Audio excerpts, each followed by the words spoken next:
The human woke up with sand in his mouth and the sun burning his face. And he sat up slowly, feeling the pain in his shoulder and the sharp ache in his ribs, and he looked around, trying to remember what happened.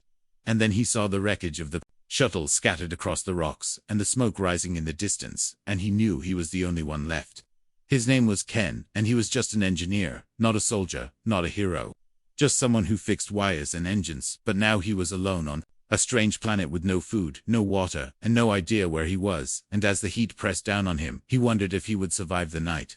That was when he saw her. She stood on a ledge above him, her skin a soft glow, like pale crystal, and her long dark hair waving in the wind, and her eyes deep violet, and full of something he could not name, and for a moment he thought he was dreaming or maybe dying, but then she jumped down with ease, her bare feet silent on the ground, and she walked toward him with a small grin on her face. She said nothing at first, only looked at him, and tilted her head.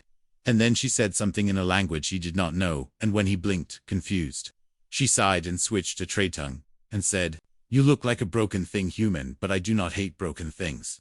Ken opened his mouth to speak, but only a cough came out, and she dropped a small pack in front of him, and said, "Eat this, and drink slowly, and then maybe you can try to talk." He did not argue. The food was strange, but warm, and the water was clean and sweet, and he looked up to thank her, but she was already sitting with her back against a rock watching the sky as if she had done this 1,000 times before, and he asked her name, and she said Valerie, with a voice that sounded both kind and distant. Days passed, like slow clouds above them, and Ken learned to follow her, and stay quiet when needed, and move fast when the ground shook, and Valerie showed him how to avoid the dust creepers, and how to catch water from the roots, and even how to make fire without a spark. But the strange thing was, how she smiled when he made mistakes, and how her voice softened when he asked questions, and how she always watched him with those violet eyes that seemed to see more than his face. One night, as they sat near a cliff watching the twin moons rise over the valley, Ken asked her why she was helping him, and she looked at him for a long time and said, "Maybe I was bored, or maybe I wanted to see what you would do when the sky fell on you." Ken smiled and said, "Then what do I do now?" Valerie leaned closer, and her hair brushed his arm, and her voice dropped low and playful as she said, "You already have my heart, human. What more could you want?" He froze, not sure if she was joking or testing him, and her grin widened, and she looked away as if it meant nothing, and he stared at the fire, wondering if she knew what that meant to a human alone, so far from home. The next day she was different, quieter, more distant eyes, always scanning the horizon, as if she felt something coming, and when he asked if something was wrong, she shook her head, but her fingers touched the small blade at her waist more often than before. They moved camp that night. She said the wind was changing, and that was never a good sign, and they climbed into the hills, where the rocks were high and the caves were deep, and the stars seemed closer, and Ken could feel something in the air, like static or fear, or both. As they reached the top of the ridge, she stopped and turned to him, and said softly, "If you hear the whistle, do not look back, and if I fall, you keep going, understand?"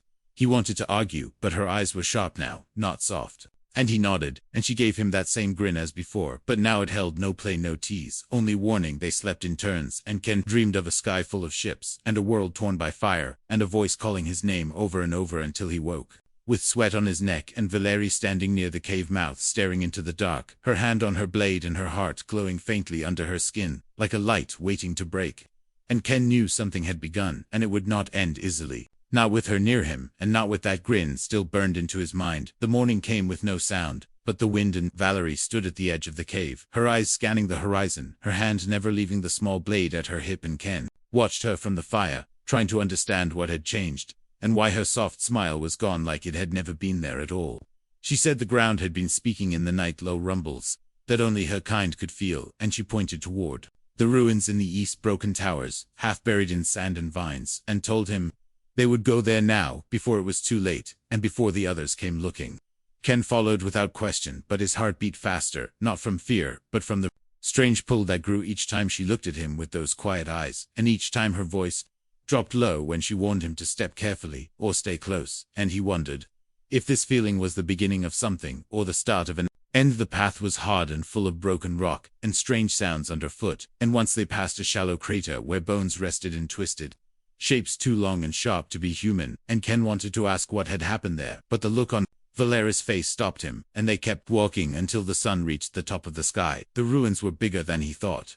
Great walls, leaning against nothing, and shattered glass that still caught the light and made it dance, and in the center a broken platform covered in moss and strange vines that hummed when the wind touched them, and Valerie walked ahead without fear, as if the place knew her, and Ken stayed close, trying not to touch anything that looked like it might come alive. She stepped onto the platform and knelt beside a half-buried console, brushing away dirt and roots, and her fingers moved like she had done it before, like this place was not just ruins, but something older and deeper than he could guess, and Ken asked if she had been here before, and she said no, but her voice sounded unsure for the first time. A sharp click echoed through the air, and Ken turned to see movement in the shadows, and he reached for the old flare gun strapped to his belt, but too late, as a dark shape burst from the side and rushed toward him faster than anything he had ever seen, and he braced for pain. But Valerie moved quicker. She threw herself between him and the blade that flew through the air, and it cut across her shoulder deep and clean, and she cried out once before falling, and Ken caught her before she hit the ground, her body light but shaking, and the attacker vanished into the trees as fast as it came.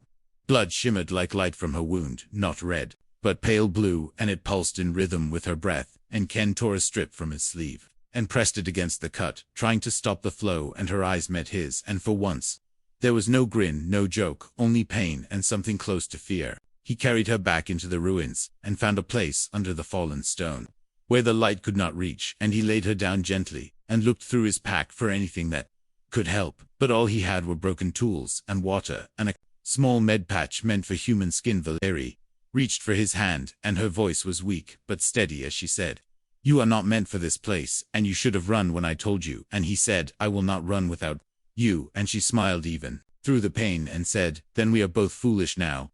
She told him where to press, and how to close the wound with pressure, not force, and how to keep the light inside from leaking out, and he listened carefully, his hands steady, even as his heart shook, and when it was done, she leaned back with a soft sigh and said, "I did not think you would stay," Ken said.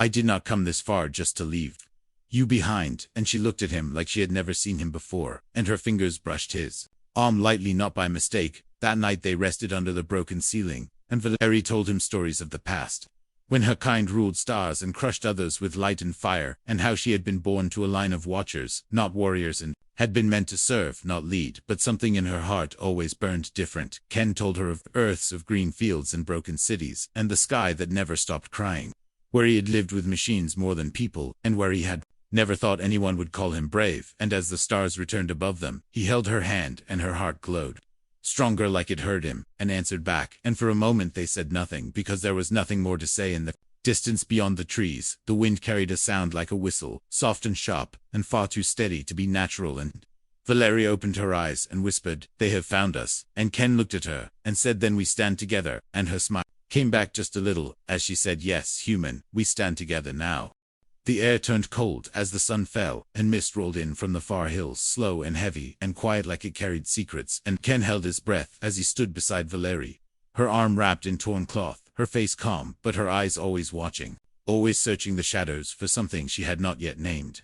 They had left the ruined tower behind at dawn, and walked through the thick brush until they reached the base of a rocky slope, where narrow paths twisted through the cliffs like veins, and Valerie had said the place was old, older than her kind, older than the stars themselves, and maybe it would hide them if the wind stayed still, and the watchers did not look too close. Ken followed her through the narrow tunnel that opened beneath a broken ledge, its mouth wide and black, like the throat of some long-dead beast, and the walls were smooth and wet, and the smell of old metal, mixed with moss and time in each step, echoed like it was not supposed to be heard inside the cave. The light faded fast, and Valerie touched the wall with her hand, and a dim glow spread from her skin, revealing strange markings carved deep into the stone, lines that twisted like language, but moved like water, and Ken asked what they meant, and she only whispered, "Not all things are meant to be remembered." They walked deeper until they reached a chamber, where the floor dipped into a wide pool of still water, and across it, a faint shimmer like a barrier of light hung low and pulsing. And Valerie knelt at the edge and touched the surface with one finger, and the light blinked once, then held steady. Ken asked what it was, and she said it was a gate built long ago by those who feared the stars and made places to hide their thoughts and their blood, and that only those with hearts bound by trust could pass through it without losing themselves. And when Ken stepped forward, she caught his arm and said, "If you lie to yourself, you will not return." He looked at her then, and thought of all the things he had never said, all the fear, all the doubt, all the times he had run from people who reached out, and he said nothing but stepped into the water, and it rose around him cold and soft, and when he reached the light, it passed through him like breath, and he stood on the other side, untouched. Valerie followed, and the light shifted color as she passed from blue to gold and then faded into nothing. And she smiled just a little and said, "You are not as broken as you believe." And Ken felt her words settle inside him like warmth on the other side. The cave opened into a wide hollow lit by a pale crystal dome that glowed with its own sky, and machines lined the walls, half buried and half alive with cables that moved like roots, and sounds that hummed like whispers. And Valerie moved toward them with slow steps, her fingers brushing each panel like greeting old friends. Ken asked what this place was, and she said it was a refuge once, a place where thoughts were stored and voices held in memory, and that maybe if they listened long enough they would hear something that could save them. But before he could ask more, she turned her head sharply and said, quiet from the tunnel behind them came a soft click, then another, then the sound of breath, not human, not close and not far. And Valerie pulled Ken behind one of the machines and pressed her finger to his lips and mouthed, "Do not move." Shapes moved in the mist, not many, but fast and sharp, tall and thin, with long arms and heads that bent sideways, like broken birds, and their eyes glowed faintly red, not from light, but from something deeper and hungrier. And Ken held still even as his chest screamed for air, and his hands shook against the cold floor. One of the shapes paused near their hiding place and tilted its head, listening, and Valerie reached slowly to the edge of her cloak, where a shard of crystal lay tied by a thin cord, and she tapped it once against the floor, and the air around them shifted, like water rippling outward, and the shape turned away and walked on, as if it had never looked at them, when the last of them had passed. Valerie slumped slightly, and whispered, "That will not work again." And Ken asked what they were, and she said, "They are seekers. They do not speak, they do not think, they only follow scent and sound, and orders from those who fear what I have done." Ken wanted to ask what she meant, but her face was closed now, like a door sealed by loss, and she stood and said, "We move again before they circle back," and he followed without a word. They climbed higher through the upper tunnels, and reached a small balcony carved into the rock, that looked out over a sea of mist, and lights flickered in the distance like stars fallen to the ground. And Valerie leaned against the stone, breathing hard, and said, "My people have sent hunters, and not just for me, but for you." Ken asked why, and she looked at him with those deep violet eyes, and said, "Because I chose you, and they fear what that means." Ken stepped closer and took her hand, and said, "Then let them fear," and her fingers tightened around his. And her smile returned, but it held no tease, only fire and hope, and something stronger than either of them knew how to name. The cave narrowed into a sharp bend, where heat pulsed from the walls like breath from a sleeping beast, and Valerie moved ahead, slowly, her hand tracing the markings on the stone, that now glowed with soft red light, and Ken followed close behind, feeling sweat bead on his skin as the temperature rose with each step, and the air became thick with ash and memory. They reached a chamber shaped like a circle with no roof, and fire burned in a perfect ring, around the edge blue and silent and unshifting, and in the center stood a stone bridge that led to an archway carved from metal older than words. And Valerie stopped at the edge of the fire and turned to Ken, her voice calm but heavy, as she said, "This is where truth must walk with us." Ken looked at the fire and saw no way through, and he asked if there was a path, and Valerie said, "There is, but only for those who carry no lies in their blood, and no fear in their name." And then she stepped forward without flinching, and the fire parted before her like a curtain of smoke, and closed behind her with no sound. Ken hesitated. He thought of home, and the lies he had told to survive, and the names he had left behind, and he thought of Valerie, and the way her voice made him feel steady, and her touch made him feel seen, and he closed his eyes and walked forward into the blue fire, and pain bloomed across his skin like ice and lightning, and then vanished. On the other side, Valerie waited at the edge of the bridge, and her smile was soft again, but her eyes were glassy, like she had seen something that made her question everything. And she took his hand without a word, and led him across the bridge, toward the archway that now shimmered with light. The metal hummed as they passed through, and the sound was not a voice, but something close to one, like an echo of thought that had waited for ears to hear. And the ground beneath them changed from stone to smooth black crystal that reflected not their faces, but their memories. And Ken saw flashes of himself as a child, as a broken teen, as a man who ran from everything but machines. Valerie walked beside him, and her reflection showed her standing alone in white halls, with gold walls and silent eyes watching her grow and train and fall and rise. And she looked at Ken and said, "This place shows not what we want, but what we carry, and if we cannot carry it together, then we leave here with nothing." They reached a raised platform where a single seat stood carved from white stone, and Valerie stepped forward and placed her palm on it, and light burst outward in a ring, and symbols floated in the air, spinning around her body, and forming a crown of fire that did not burn. And Ken stepped back, unsure if this was her truth or her trial. She turned to him and said this was meant for my brother, but he vanished, and so I was chosen in his place, and I did not want the fire, or the crown, or the weight, but they gave it to me anyway, and when I saw you in the dirt bleeding and human, I felt something I had never felt in all the years I trained to be what they needed. Ken asked what that was, and she said I felt my own heart, and not the one they built for me, and I knew that to keep it, I had to walk away from everything. And she lowered her hand, and the crown vanished, and the light faded, and silence returned. A new path opened at the far end of the room, and it led upward toward the surface, and fresh air touched their faces as they walked into the mouth of the mountain and looked down over the valley below, where ships now moved like insects in slow formation and towers rose where none had been before, and Valerie said, "They have come to take me back and to break you down." Ken stood beside her and said, "Then we give them something they cannot break," and he reached into his bag and pulled out the shard she had given him on their second night in the canyon, the one that hummed when he touched it, and Valerie gasped and said, "You kept this?" And he said, "Of course I did." She took it and held it up, and the shard pulsed with light brighter than before, and beams shot into the sky, and the valley shook, and in the far distance something answered, not with sound, but with a low thunder that made the ships pause and the towers tilt, and Ken turned to Valerie and asked, "What did we just call?"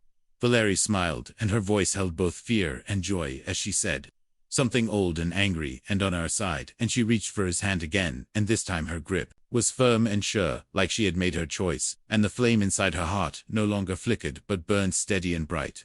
Wind rushed through the broken peaks as the light from the shard faded into the sky, and the earth still trembled with the echo of whatever had answered, and Valerie stood tall on the edge of the cliff, her eyes locked on the dark shapes rising from the distant valley, and Ken stayed close, feeling the weight of silence before the storm. A ship landed on the lower ridge, its hull black and sharp, with silver lines glowing along its wings, and from its belly stepped 6 figures, dressed in white armor shaped like bone, and between them walked a tall figure in a flowing robe, his head bare and his eyes glowing with a fire of command, and Valerie whispered, "That is my uncle, the one who took the crown when my brother vanished, and the one who sent the hunters." Ken asked what he would do, and Valerie said he will offer peace with chains, or war with silence, and either way he will call it mercy, and she began walking down the path toward the ship, her back straight, her blade at her side, and Ken followed even though every step felt like walking toward a knife. The robed figure waited at the foot of the ship, his face calm, his voice smooth as he said, "You return from the wild with a human at your side, and a beacon lit for the old one, as if your blood means nothing, and your name less than nothing." And Valerie said, "I carry my own name now, and I light what I choose." And the man smiled with cold pride. He turned to Ken and said, "You have no place here and no claim, yet you walk beside my niece like you share her fire and her fate." And Ken said, "I do not claim her. I walk where she leads, and if that burns the path, then let it burn." And the man laughed without joy. He raised one hand, and from the ship came a silver box carried by one of the guards, and he opened it to reveal a small orb, pulsing with soft blue light. And Valerie froze for a moment, before whispering, "That is my brother's heartstone, the only part they recovered when he vanished." And Ken saw pain flicker across her face. The robed man said, "Leave the human, give up your crown and your freedom, and come home, or I cast this into the void, and end his memory forever." And Valerie did not move, and the wind howled between them like a voice trying to scream. Ken stepped forward and said, "You threaten family, and call it duty, and you call yourself wise." And the guards raised their weapons, but Valerie lifted her hand and said, "Enough." She walked slowly to the man, and reached for the box, and he held it out, but as her fingers touched the edge he whispered, "Then kneel." And she paused only a second before dropping to one knee and lowering her head. And the man smiled wider than before, but then she spoke again, and her voice was quiet and sharp as ice as she said, "I kneel not to you but to what he was, and what I will become." And in one motion she grabbed the heartstone and threw it to Ken, who caught it in both hands as the guards shouted and drew their weapons. The robed man screamed traitor, but Valerie stood, and her body glowed with light from within, and she said, "I cast down the name you gave me, and take the one I made with my own hands and my own heart." And Ken stood beside her, holding the heartstone, and the light from it grew until it matched hers, and then joined with it in a single steady flame. The mountain shook again as a deep sound echoed from below, and the sky above split with lines of gold as something vast moved beneath the clouds, and the guards backed away, fear on their faces, and the man stumbled and said, "You do not know what you summon." And Valerie said, "No, but I know it. Here's truth, and you speak none." She took Ken's hand and turned from the ship, and they walked back up the path without looking back, and when they reached the cave entrance. She stopped and said, I thought I would have to give everything to save him, but now I see. I must give nothing but my will, and that is stronger than they ever knew. That night they built a fire near the upper ridge, and Valerie held the hearthstone close, her fingers gentle, as if she could still feel her brother within, and Ken sat beside her saying nothing, but listening to the silence that now felt full, instead of empty. She looked at him and said, I was ready to walk alone forever, but you stayed, and you burned, and you rose, and Ken said, I only followed the light, and she smiled and leaned against him, her head on his shoulder, and the stars blinked above them like they were finally watching with kindness instead of judgment. Below in the valley, the ship lifted without a sound, and vanished into the night sky, and the mountainside once more, before falling still, as if the old world had taken its last breath, and now waited for something new to be born in its place. Morning light broke through the clouds with golden rays that touched the peaks and danced on the stone, as if the sky had forgiven the world for what it had seen, and Valerie stood at the cliff edge, her cloak stirring in the wind, and her eyes fixed on the horizon where the last ship had vanished in silence, and Ken stepped beside her, the hearthstone still warm in his hand, and the fire within it still steady like a heartbeat, too old to fade. She turned to him, and said, the hunt is not over, and the silence is never quiet for long, and he asked where they would go, and she looked toward the far canyons,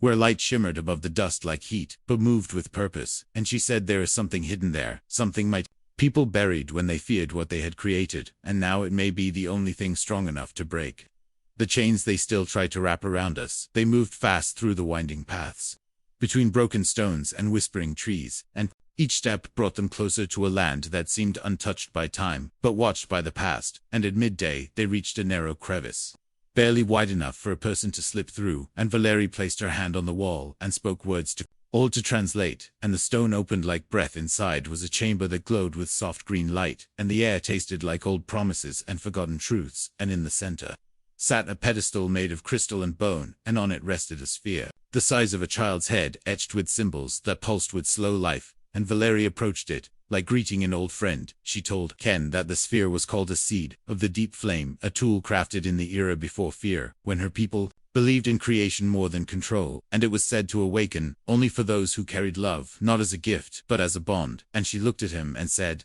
I cannot use it alone, not because I am not worthy, but because it does not know me yet. Ken stepped forward and placed the hearthstone on the edge of the pedestal, and for a moment, nothing happened, but then the symbols on the seed flared bright, and the room filled with a deep tone like the sound of a world being born, and light spread from the sphere, and wrapped around them both in a cocoon of color and warmth, and sound visions flooded their minds.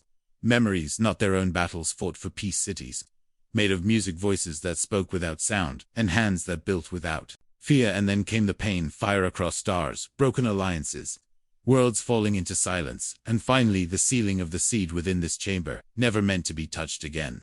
When the light faded, the seed floated above the pedestal, and Valerie reached out and took it, and for the first time since the beginning, her hands trembled, and she said softly, this is power without war, this is truth without chains. And Ken looked at her and said, then it is yours, and she shook her head and said, no, it is ours now. They left the chamber, and the stone closed behind them.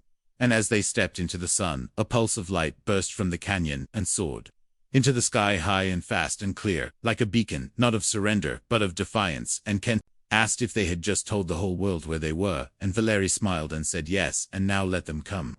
By nightfall they reached a ridge that looked out over a dry riverbed, and in the center of it rested a buried shape almost invisible beneath the dust, but the seed in Valerie's hand glowed brighter as they approached, and the shape began to rise, not with noise, but with grace, and dust fell away, revealing smooth metal and curved glass, and symbols that matched the ones on the seed. It was a ship unlike any Ken had ever seen, not built with sharp edges or weapons, but shaped like a bird in flight, like it had never been made to land, only to soar. And Valerie placed the seed into a slot near the base, and the ship opened with a sound like breath being drawn for the first time in ages. They stepped inside, and the walls lit up with soft light, and the floor hummed beneath their feet. And Ken touched the console, and it responded with warmth, not command. And Valerie said, this ship knows who we are, not because of rank or name, but because of what we carry, and what we gave to reach this place. Suddenly the console flared, and red light flashed across the screen, and Valerie looked down, and said, they have found us again, but this time we fly, not run. And Ken asked where, and she said, to the stars, to anywhere. They cannot chain what we have made together. And he smiled, as the ship lifted from the dust without a sound, and above them, the sky opened not with fear, but with light waiting to be touched, waiting to be claimed, waiting to be free. The ship soared into the sky like it had always belonged there, cutting through clouds with smooth grace, as if the stars themselves were calling it home, and Valerie sat in the co-pilot's seat, her fingers dancing over glowing symbols that responded like old friends remembering her touch, and Ken leaned forward in the main seat, watching the readings shift as the ship climbed higher and faster, leaving the dust and fear of the old world behind them. Came the Storm 3 warships broke through the upper atmosphere, their engines roaring like beasts let loose from cages, and Valerie's eyes narrowed as she recognized their design, sharp and cruel, made for speed and pursuit, and she said, "They will not stop this time, they are here to end what we started." And Ken said, "Then we do not give them the chance," and he gripped the flight controls tighter, feeling the ship respond, not with resistance, but with trust. Valerie activated the seed again, and it sent out a pulse that lit a path in the darkness, a trail only this ship could follow, and she said, "This is the Flame Road, an ancient escape line built by the Lost Ones. It can take us far beyond their reach if we survive the entry." And Ken said, "Then hold on," and the stars ahead twisted into a ribbon of gold and fire. The ship dove into the Flame Road, and space bent around them, stretching light into lines and color into sound, and for a moment, Ken felt like they were not flying, but falling through time, and Valerie reached over and placed her hand over his, and said, "Whatever happens now, we are more than what they tried to break." And Ken nodded, though he could barely breathe as the ship raced faster than thought. The warships followed. They slammed into the edge of the Flame Road, engines howling as they tried to match the pace, and kept steady, while the third began to crack at the edges, metal peeling like skin under pressure. And Valerie said, "They do not belong here. This road was not made for them." And Ken said, "Then let them try." And the road twisted again inside the ship. The walls pulsed in rhythm with their hearts, and the seed glowed brighter, as if feeding off their bond. And Ken saw images flash across the screen, not warnings, but memories, moments from their journey together. The fire, the pain, the laughter, the silence. The first time she smiled at him, not as a warrior, but as someone who had finally found peace. Then came the shock. A burst of energy hit their rear hull, and alarms flared, not in sound, but in color, deep red waves across the ceiling. And Valerie said, "They are using disruptors designed to fracture space. We must reach the gate before the road collapses." And Ken pushed the ship harder, feeling it strain, but not break, as if it too wanted to survive, not for function, but for them. They reached the final curve in the Flame Road, and Valerie entered a sequence that unlocked the last gate, a swirling vortex of light that shifted in shape like a living dream, and she said, "This will take us somewhere new, not mapped, not known." And Ken said, "That is where we belong." And the ship flew into the gate, with the warships closing behind inside the vortex. There was no time, no up, no down, only light and heat and sound, without voice. And Valerie closed her eyes and whispered a word in her language, one that meant hope and strength and love all at once, and the seed responded by merging fully with the ship, and the light exploded around them like a second birth. When they emerged, everything was quiet. No stars, they recognized no signals, no hunters, just a sky full of new light, and a world below, made of green and blue with silver clouds and golden mountains. And Ken looked at Valerie, and she looked at him, and they knew they were free, not because they had escaped, but because they had chosen each other over fear. They landed near a lake, where the water reflected the sky like a mirror, and the air felt clean, like the first breath after a long cry. And Valerie stepped out first, her bare feet touching the grass, and her eyes wide, not with caution, but wonder. And Ken followed, holding the Heartstone, which now pulsed like a living thing, no longer tied to memory, but to the future. Valerie turned to him and said, "You already have my heart, human. What more could you want?" And Ken smiled and said, "Only this." And he pointed to the sky and the earth and the moment between them, and she laughed, not with teasing, but with joy, and wrapped her arms around him as the wind carried their warmth into the stars. And high above them, the old Flame Road faded into silence, its last spark drifting down like a blessing, not of fire, but of freedom. And the universe watched with quiet awe as the small lives became something greater than war, or power, or fear, something born not from conquest, but from the simple choice to stay when leaving would have been easy.